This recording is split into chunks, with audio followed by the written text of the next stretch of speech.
उसी क्लिक करो, ये रेड वाला। हाँ, और शुरू। Good morning student. तो कल हमने 11th क्लास का फर्स्ट चैप्टर जिसका नाम है लिविंग वर्ड वो पढ़ा था, जिसमें हमने बेसिक इंट्रोडक्शन पढ़ा था, what is the feature of the living beings. तो आज हम उसमें फीचर्स के बाद जो एक नेक्स्ट टॉपिक आता है, जो कि सेकेंड टॉपिक है इस चैप्टर का, जिसका नाम है टैक्सोनॉमी बेसिकली। तो उस टैक्सोनॉमी के बारे में ही हम यहाँ पर बात करेंगे। जो टैक्सोनॉमी वर्ड्स है, इसमें हम इस वर्ड को जानने से पहले एक थोड़ा सा चीज़ के बारे में जानेंगे, और वो है हमारे पास बायोडाइवर्सिटी टर्म।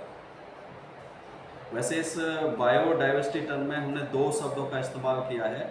एक तो आपका होगा बायो, जिसको हम एक लिविंग बीइंग से करेंगे, और डाइवर्सिटी वर्ड से इस्तेमाल करेंगे। बायो का मतलब होगा कि यहाँ पर हम लिविंग बीइंग्स के बारे में बात करते हैं। लिविंग बीइंग्स आप ऑर्गेनिज्म भी कह सकते हैं, लिविंग बीइंग्स भी कह सकते हैं। इसके अलावा आते हैं डाइवर्सिटी, जिसका मतलब बेसिकली होता है number and type. Number and type.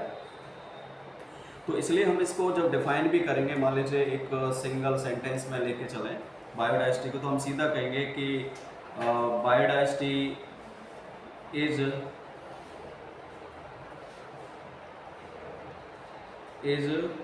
The number and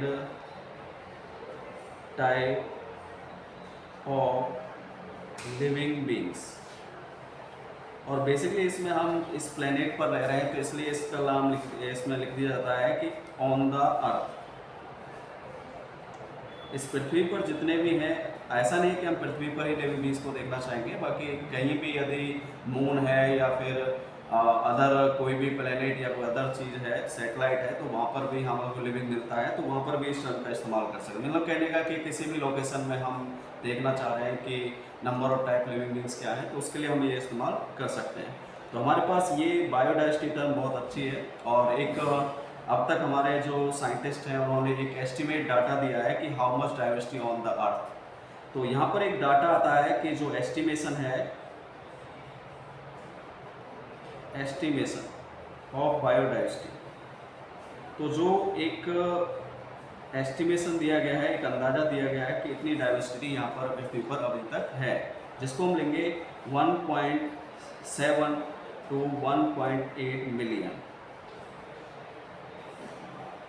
तो हम इसमें ये हमारा एक एनसीईआरटी बुक का डाटा है, जो हमें रिमेंबर रखना है कि कितना हमारा बायोडाइवर्सिटी इस पूरी पृथ्वी पर है, और ये खासकर पूछा जाएगा। तो इस पर ध्यान रखिएगा कि जो बायोडाइवर्सिटी का ये डाटा एस्टिमेट किया गया है, वो हमारा 1.7 to 1.8 मिलियन रखा गया है।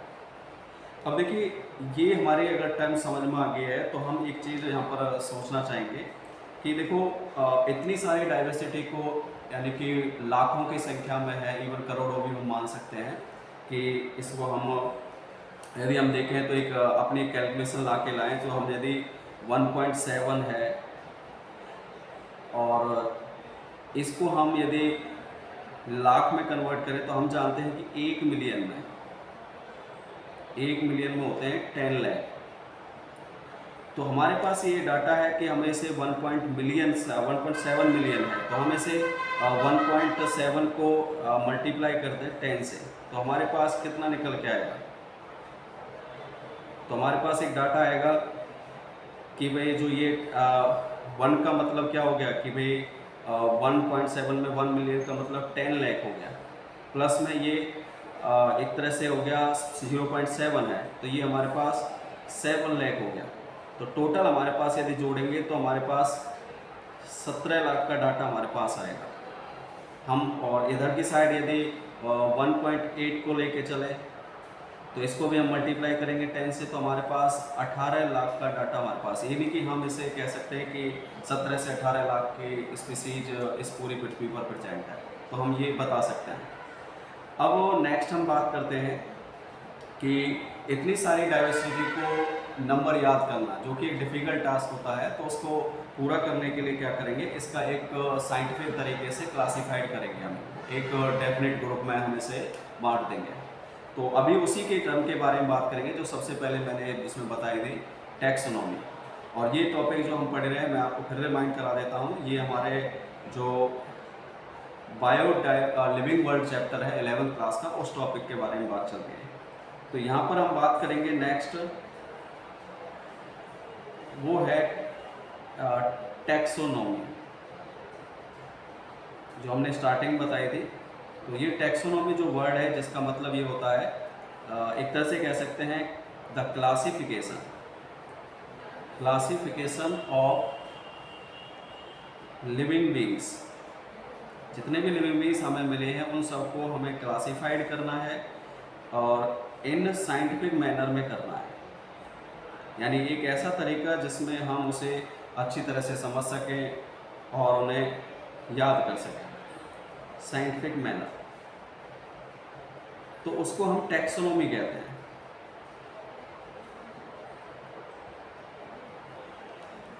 तो यहाँ पर एक जो वर्ड आया है क्लासिफिकेशन, वैसे इसका मतलब होता है नॉर्मली हम इसे कह सकते हैं कि ग्रुपिंग करना। ग्रुपिंग मतलब समूहों में बांटना, एक तरह से छोटे छोटे पार्टों में बांटना।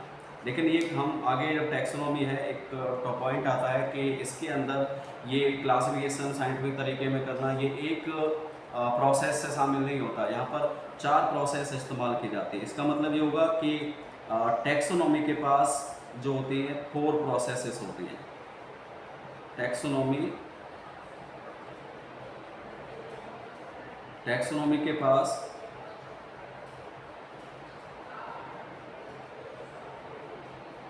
Taxonomy has 4 processes.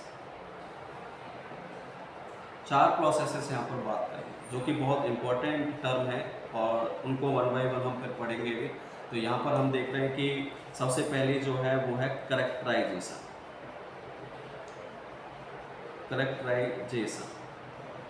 दूसरी टर्म जो हम इस्तेमाल करेंगे बिल्कुल इसके साथ ही रखेंगे, इसके बाद मतलब नेक्स्ट, तो वो होगी आइडेंटिफिकेशन। और थर्ड हम बात करेंगे यहाँ पर जो हमारे नेक्स्ट टर्म आएगी उसका नाम होगा नोमेनक्लेचर। फोर्थ यदि हम बात करें तो यहाँ पर हम एक टर्म इस्तेमाल करेंगे जो कि क्या होगा, क्लासिफिकेशन। जो कि हमने देखा था कि इसकी डेफिनेशन में हम सीधा बोल रहे थे कि भाई classification of the living beings scientific manner में बोल रहे थे, लेकिन इसमें ये जो क्लासिफिकेशन टर्म है ये इसकी प्रोसेस होती है सिंपल, लेकिन इसमें 4 प्रोसेस शामिल होती हैं, तब जा करके ये हम टैक्सोनॉमी कर पाते हैं, तभी हमारा एक साइंटिफिक मैनर इसमें बन पाता है। ठीक है, तो हमने यहाँ पर बात करी है कि टैक्सोनॉमी है जिसमें बोला गया है कि जितने भी लिविंग बींग्स हैं उनको ग्रुप में बांटना, जिसको हम क्लासिफिकेशन कहते हैं, और साइंटिफिक तरीके से तो उसे हम टैक्सोनॉमी वर्ड इस्तेमाल करेंगे, जो कि 4 प्रोसेस से मिलकर बनेगा। यानी कि हम जो 4 प्रोसेस इस्तेमाल करेंगे तब हम उसे साइंटिफिक मैनर में मानेंगे। तो एक होगा करेक्टराइजेशन, दूसरा होगा आइडेंटिफिकेशन, तीसरा होगा नोमेनक्लेचर और फोर्थ होगा क्लासिफिकेशन। तो अभी उसी के बारे में हम नेक्स्ट बात करते हैं। सबसे पहले हम बात करते हैं करेक्टराइजेशन की। तो यहाँ पर करेक्टराइजेशन का मतलब क्या है, सीधा सा सिंपल सा फंडा रखना है, जो इसके नाम से भी हमें पता लग रहा है कि करेक्टर पता करना। जैसे मैं एक बात करने लगूँ, आपके पास कोई ऑर्गेनिज्म, जैसे मैं अपने आप को ही मान लेता हूँ कि यानी कि मैं एक ह्यूमन बीइंग्स है और उसके पास करेक्टर क्या क्या हो सकते हैं। तो मेनली ये कि इस प्रोसेस के अंदर क्या होगा, करेक्टराइजेशन के अंदर हम एक तरह से क्या करेंगे, ऑर्गेनिज्म में फाइंड आउट करेंगे कि विच करेक्टर प्रेजेंट इन दैम, उनमें क्या क्या करेक्टर प्रेजेंट है। तो इसके हम ये करेक्टर की बात करें तो करेक्टर से मतलब होता है कि उसके पास जैसे हैंड्स हैं, हेड है और लेग्स हैं, ये सारे टर्म जो हमें बता रही है करेक्टर को बता रही है। तो ऐसे हम किसी भी प्लांट को यदि तो ह्यूमन बींग्स में हमने बात करी या एनिमल में हम बात कर सकते हैं। अगर हम प्लांट में लेके चलें तो प्लांट में करेक्टर क्या होगा, प्लांट में बात करें जैसे लीफ होगी, फ्लावर होगा, ब्रांच होंगी, ये सारे करेक्टर होंगे उनके। स्टेम हो गया, रूट हो गया, तो ये सारे करेक्टर हमने पहचान करना है जो हमारे करेक्टराइजेशन के अंदर आएंगे। तो हम सीधा ये कह सकते हैं कि characterization a process of taxonomy, a process of taxonomy in which characters are identified या फाइंड आउट कह सकते हैं। करेक्टर को फाइंड आउट करना यानी कि पता करना, वो हमारा क्या कहलाएगा, करेक्टराइजेशन कहलाएगा। तो उसे करेक्टराइजेशन हम बोल देंगे। जब करेक्टराइजेशन कर देंगे तो उसके बाद हम नेक्स्ट स्टेप में चलेंगे, जो कि हमारा क्या होगा, आइडेंटिफिकेशन। तो आइडेंटिफिकेशन के लिए हम अगले जो टर्म इस्तेमाल करने वाले हैं, आइडेंटिफिकेशन जो हमारी नेक्स्ट है, आइडेंटिफिकेशन।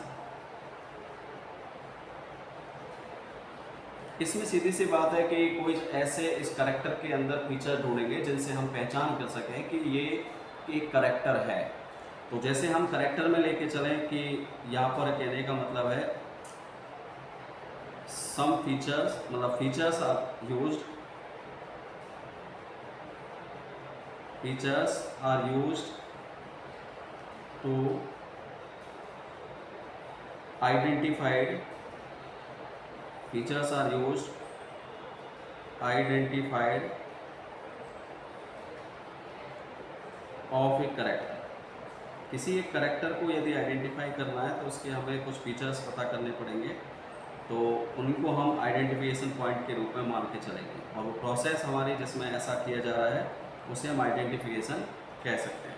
जैसे मैं यहाँ पर बात करूँ, एक प्लांट है, तो प्लांट में हम क्या देखेंगे, जैसे हमने लीफ करेक्टर का लिया, लीफ,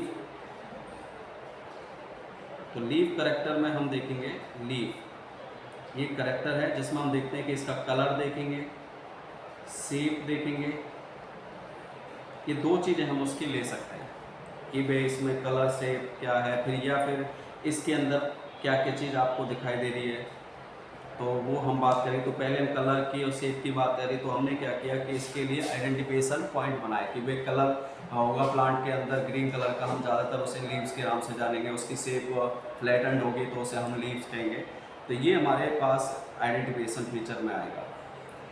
और भी अंदर जाएँ तो बहुत सारी चीज़ें आ जाएगी, तो हमें केवल एक समझने के लिए आइडेंटिफिकेशन में रखना है। एनिमल है तो एनिमल में हमें भी ये भी देखना पड़ेगा। मान लीजिए एनिमल बॉडी है, जो कि एनिमल बॉडी में देखा जाता है कि भाई उसका कोई भी हम करेक्टर ले लें, मान लीजिए उसका हैंड्स ले लेते हैं, तो हैंड्स के अंदर भी वही देखेंगे कि भाई इसके पास कलर कोई लेके चल रहे हैं, हैंड्स का कलर क्या है, जो कि बेसिकली पूरी बॉडी के कलर पर डिपेंड करेगा। तो लेकिन हम यहाँ पर हैंड्स से कलर ले लेते हैं, उसकी शेप कैसी है ये ले लेते हैं, और अंदर भी कोई चीज़ इसके अंदर है उसको भी हम ले सकते हैं पहचान करने के लिए। वो एक इंटरनल स्ट्रक्चर की स्टडी हो जाएगी। तो हमारे पास यहाँ पर आइडेंटिफिकेशन हो गया। अब आइडेंटिफिकेशन यदि हो जाता है, करेक्टराइजेशन होता है, तो हम ये कह सकते हैं कि इसका नोमेनक्लेचर की बात की जाएगी। नोमेनक्लेचर, नोमेनक्लेचर का मतलब सीधा होता है कि एक टैक्सोनॉमी की वो प्रोसेस मानी जाती है जिसमें हम क्या करते हैं, जो हमें ऑर्गेनिज मिला है उस ऑर्गेनिज का हमें क्या करना है, to provide the name, to provide the name, name provide करेंगे।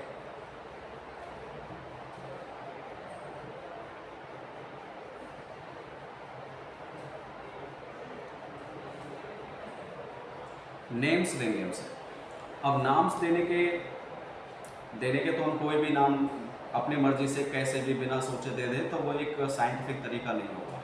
हमें नेम के लिए सोचना पड़ेगा कि उसे एक ऐसे तरीके से बनाएं जिससे कि वो ज़्यादा कॉम्प्लिकेट सिचुएशन ना बनाए आगे के लिए, कि उसे पहचानना मुश्किल हो जाए। क्योंकि अगर कोई भी ऑर्गेनिज बहुत सारे ऑर्गेनिज एक ही नाम से जानेंगे तो हम एक एग्जैक्टली उसको पहचान नहीं कर पाएंगे। एक तरह से कह सकते हैं कि एक इसको हम बोल सकते हैं लोकल लैंग्वेज में नेम कह सकते हैं, या वर्नाकुलर लैंग्वेज में कैसे वर्नाकुलर बोल सकते हैं, कॉमन नेम कह सकते हैं। तो कॉमन एक नाम देना अच्छा तरीका नहीं होगा। तो मेनली यहाँ पर ये कॉम्प्लेक्सिटी बन रही थी कि भाई बहुत सारे ऑर्गेनिज को एक ही नाम से जान रहे हैं, तो वो एक करेक्ट आइडेंटिफिकेशन, करेक्ट क्लासिफिकेशन नहीं दे पाएगा। तो इसलिए उसको एक साइंटिफिक नेम के साथ जोड़ा जाता है। साइंटिफिक नेम का मतलब यहाँ पर होगा कि उसे सिस्टमेटिक तरीके से अरेंज किया जाएगा, जिसको हम बायोलॉजिकल नेम भी कहेंगे। तो ये नेमिंग का कंसेप्ट जो है, जो नेमिंग का कंसेप्ट है, ये जो सबसे पहले इसमें एक वर्ड यूज के नेमिंग के लिए दिया था, वो दिया था कैरोलस लीनियस नाम के साइंटिस्ट। तो कैरोलस लीनियस, जिसके बहुत इम्पोर्टेंस है हमारे इस चैप्टर में या अगले चैप्टर में, तो उनके क्या क्या रोल रहे हैं वो भी हम बताएंगे। एक रोल तो यहीं पर आपको देखने के मिला है कि साइंटिफिक नेम लेने में, और कैरोलस लीनियस का मेजर रोल रहा है। तो कैरोलस लीनियस ये जो बायोलॉजिकल नॉमेनक्लेचर के लिए एक मेथड प्रोवाइड करता है, जिसको ये कहता है कि बायनोमियल नॉमेनक्लेचर हमें एडप्ट करना है। बायनोमियल नॉमेनक्लेचर, जिसका मतलब क्या होगा कि कोई भी हम नाम लेंगे बायोलॉजिकल या साइंटिफिक नेम, उसमें 2 वर्ड्स के साथ वो रखा जाएगा। उसमें 2 शब्द होंगे और इन 2 शब्दों का ओरिजिन लैटिन लैंग्वेज या ग्रीक लैंग्वेज होगा। तो अभी तो हम कई बार कहते हैं कि ये 2 वर्ड्स जो हैं वो हमारे पास क्या होंगे, एक तो होगा जीनस, दूसरा होगा हमारे पास स्पेसिफिक एपिथेट। स्पेसिफिक एपिथेट, जिसको नॉर्मली हम स्पीसीज भी कह सकते हैं, कहीं कहीं इसको स्पीसीज के रूप में जाना है, इसलिए क्योंकि ये जो लास्ट 2 वर्ड्स लिए गए हैं, टैक्सोनॉमी के अंदर एक सीरीज बनती है जिसे टैक्सोनॉमिकल हायरार्की कहते हैं, तो उसके लास्ट जो 2 मेजर टैक्सॉन है उनका इस्तेमाल किया गया है। तो ये जीनस वर्ड लिया है उसका, और एक स्पेसिफिक एपिथेट, यानी कि जिस नॉमेनक्लेचर में 2 वर्ड्स का इस्तेमाल होगा वो बायनोमियल नॉमेनक्लेचर कहलाएगा। तो यहाँ पर जीनस है और पहला वर्ड है, यानी कि फर्स्ट वर्ड, और दूसरा वर्ड जो आपके पास होगा वो होगा आपका सेकेंड वर्ड, जो होगा वो होगा स्पेसिफिक एपिथेट। तो ध्यान रखिएगा फर्स्ट वर्ड और सेकेंड वर्ड। कैरोलस लीनियस ने जो हमें इसको एक मेथड प्रोवाइड किया था, तो उसमें से हम इसको लेंगे।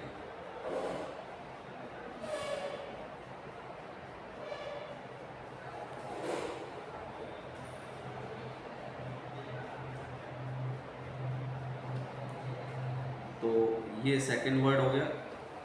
तो इन 2 वर्ड को लेकर के और भी इसके साथ साथ जो कुछ रूल्स इन्होंने बनाए थे, जो यूनिवर्सल रूल के नाम से जाने जाएंगे, और वो रूल्स जो हैं बहुत ही अच्छे पॉइंट हैं, जो हम ये कह सकते हैं कि rules for writing नॉमन scientific name. Scientific name को लिखने के जो रूल हैं या बायोलॉजिकल नेम को लिखने के जो रूल हैं वो हमें याद रखना है। बहुत बेसिक से है और इम्पोर्टेंट भी है।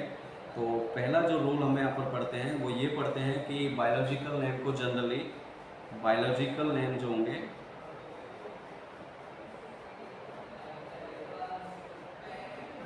उनको जनरली लिखा जाता है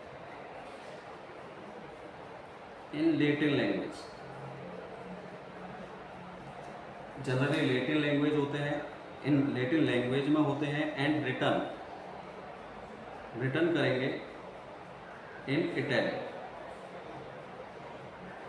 इटैलिक लैंग्वेज में रिटर्न किया जाएगा, और जो जनरली वो लैटिन लैंग्वेज से होंगे, और दे आर लैटिनाइज्ड और डेराइव्ड रिस्पेक्टिव देयर ओरिजिन। और इनको इसी में एक लाइन ऐड करेंगे, दे आर लैटिनाइज्ड। लैटिनाइज्ड इसलिए बोल रहे हैं कि ये लैटिन लैंग्वेज से हैं, और डेराइव्ड फ्रॉम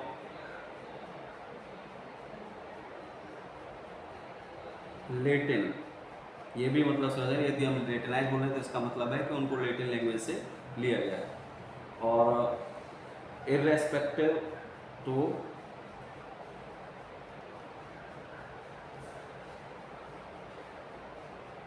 इर्रेस्पेक्टिव ऑफ, लिखेंगे यहाँ पर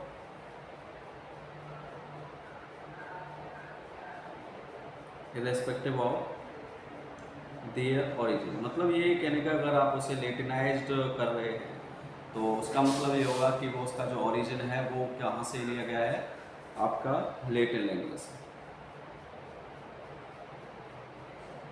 अब दूसरा जो नेम इसका आता है, मतलब इसका जो दूसरा रूल है, वो दूसरा रूल ये कहता है कि जो फर्स्ट नेम होगा इसका, या फर्स्ट जो वर्ड होगा, फर्स्ट वर्ड होगा इन बायोलॉजिकल नेम में, वो रिप्रेजेंट करेगा जीनस को,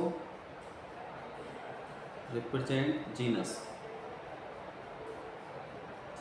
एंड सेकंड वर्ड जो होगा वो जो उसमें वो भी हमने बता दिया कि पहला वर्ड जो इसमें बायनोमियल नोमेनक्लेचर में होगा, पहला वर्ड जीनस होगा, दूसरा वर्ड जो होगा रिप्रेजेंट करेगा स्पेसिफिक एपिथेट को, रिप्रेजेंट करेगा स्पेसिफिक एपिथेट। नेक्स्ट इसका जो तीसरा रूल ये कहता है कि both words in biological when hand written separately underline करे जाते हैं, यानी कि जब हैंड रिटन किया जाएगा, हाथों से जब लिखा जाएगा हैंड रिटन, तो जो टू वर्ड्स हैं ये जो सेपरेटली अंडरलाइन किए जाएंगे, सेपरेटली अंडरलाइन किए जाएंगे,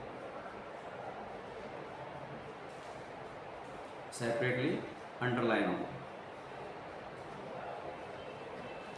और अगर टाइपिंग होती है, टाइपिंग, तो उसमें ये इटैलिक फॉर्म में लिखे जाएंगे, या प्रिंटेड कह सकते हैं, टाइपिंग या प्रिंटेड फॉर्म, तो वो किस में होगा, इन इटैलिक। तो आप जब कभी वर्ड इस्तेमाल करते हैं कंप्यूटर में, टाइपिंग का वर्ड करते हैं, तो वहाँ पर एक आई लिखा होता है, आई इटैलिक फॉर्म को करता है, तो उसे सेलेक्ट करके हम इटैलिक कर देते हैं। जो अगर हम ऐसा करते हैं, अंडरलाइन करते हैं या इटैलिक फॉर्म में लिखते हैं, तो उसका मतलब होता है कि ये रिप्रेजेंट करता है, यानी कि रिप्रेजेंट करेगा देयर ओरिजिन, यानी कि कहाँ से इसका ओरिजिन हुआ है इन वर्ड्स का, वो इसमें बताएगा। जैसे हमने बताया कि बायोलॉजिकल नेम का जो ओरिजिन है वो हमेशा क्या रहेगा, लेटिन लैंग्वेज रहेगा। अब देखिए फोर्थ रूल जो इसका कहता है, फोर्थ वाला जो ये कहता है कि जो फर्स्ट वर्ड जो होगा, जिसे आप जानते हैं जीनस के नाम से जानते हैं,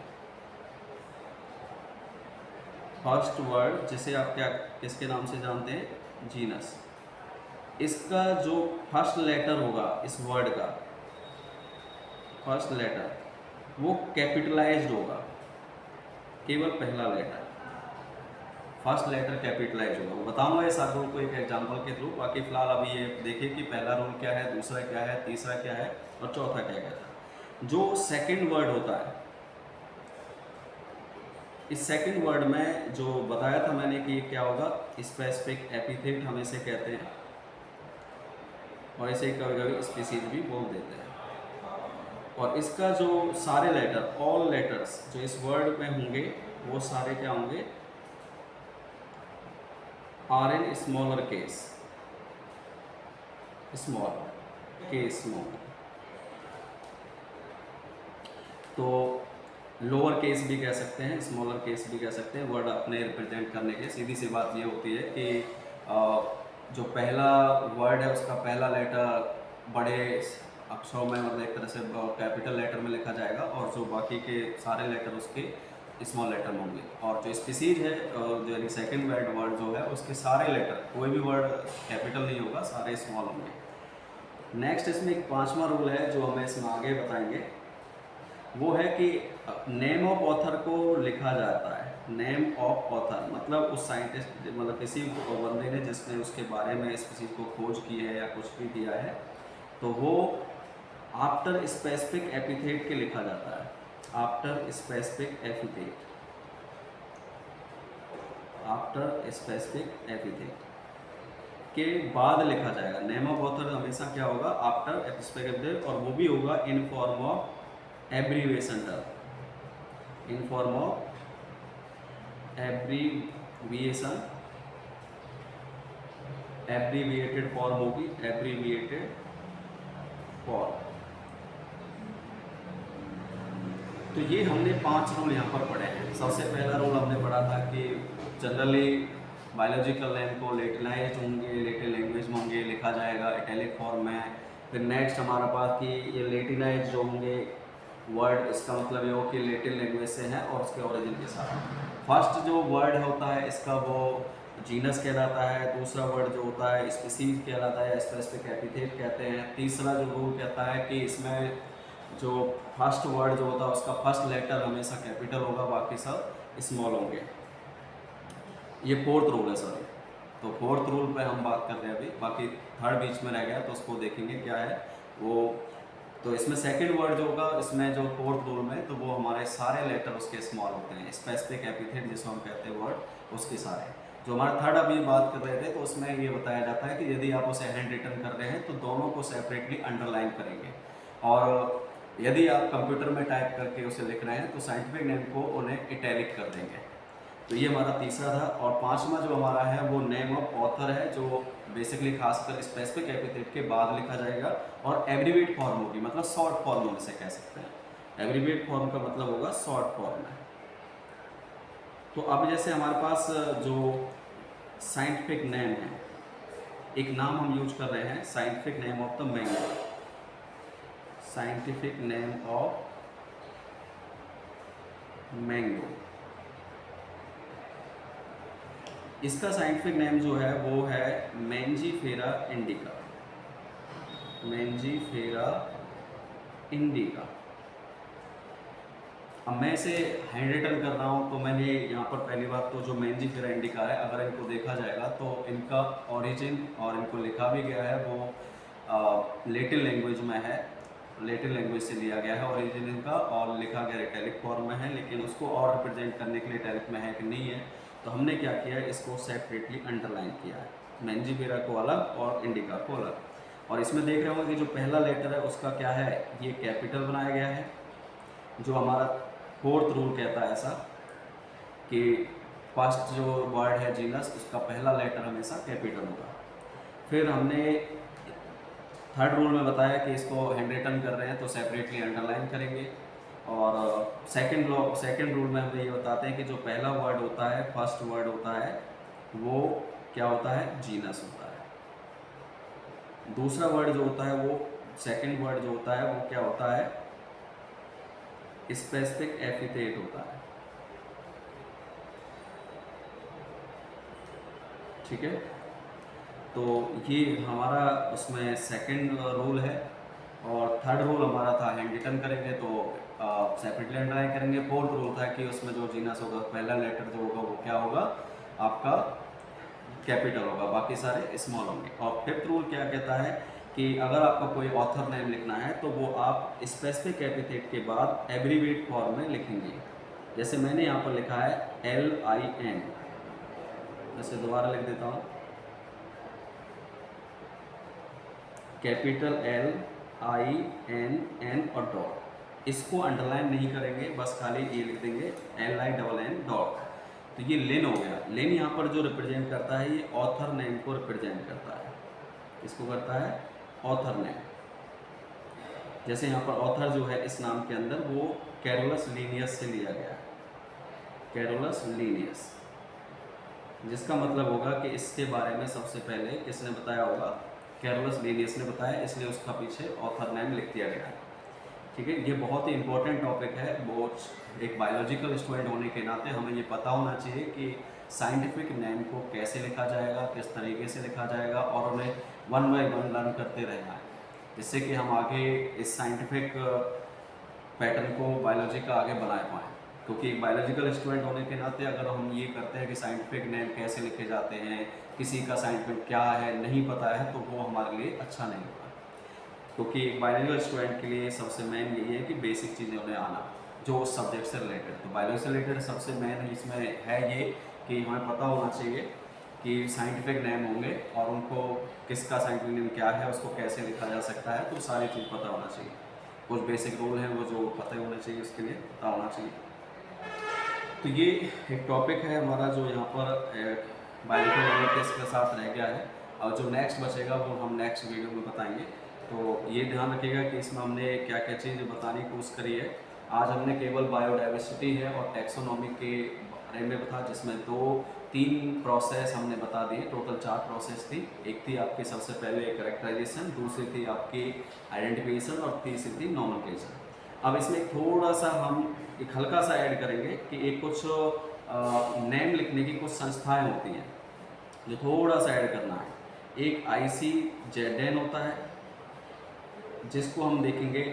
ICZN जो है वो बेसिकली यूज करा जाएगा। आई का क्या मतलब होगा, इंटरनेशनल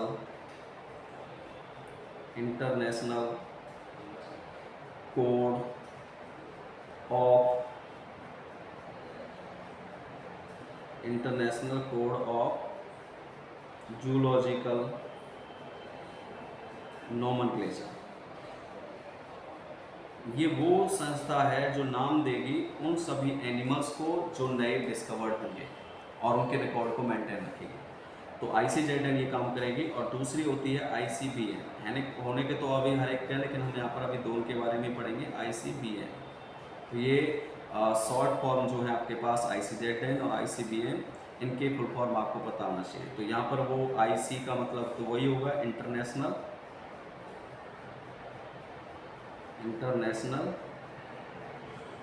कोड। यहाँ पर 4 यूज करेंगे, बॉटनिकल नोमेनक्लेचर। इसमें जितने भी प्लांट आप देखेंगे बॉटनिकल नोमेनक्लेचर, उन सब का नाम डिसाइड ये ICBN संस्था करेगी, जो इस चीज़ को बताएगी कि हमें किसका नाम देना है किसका नहीं। ऐसे ही वायरस के लिए भी अलग होता है, एक बैक्टीरिया के लिए भी होता है। तो ऐसे ही नंबर ऑफ जो ऑर्गेनिज हैं उनके बेस पर इनकी एक संस्था होती है जो इसको मेंटेन रखती है, क्योंकि एक ही संस्था ये सब मेंटेन रखे तो थोड़ा मुश्किल भी होता है। इसलिए इसकी डिफरेंट ब्रांच बना करके उनको रखा गया है कि भाई बॉटनिकल नाम होंगे, यानी प्लांट के नाम होंगे तो बॉटनिकल ICBN उसको लिखेगा या उसके बारे में बताएगा कैसा नाम रखना है, क्या करना, वो सारा डिसीजन बोलेगा। और ICZN में जूलॉजिकल नोमेनक्लेचर होंगे। ठीक है, तो आज हम यही ख़त्म करते हैं, बाकी नेक्स्ट हम देखेंगे अगली वीडियो में।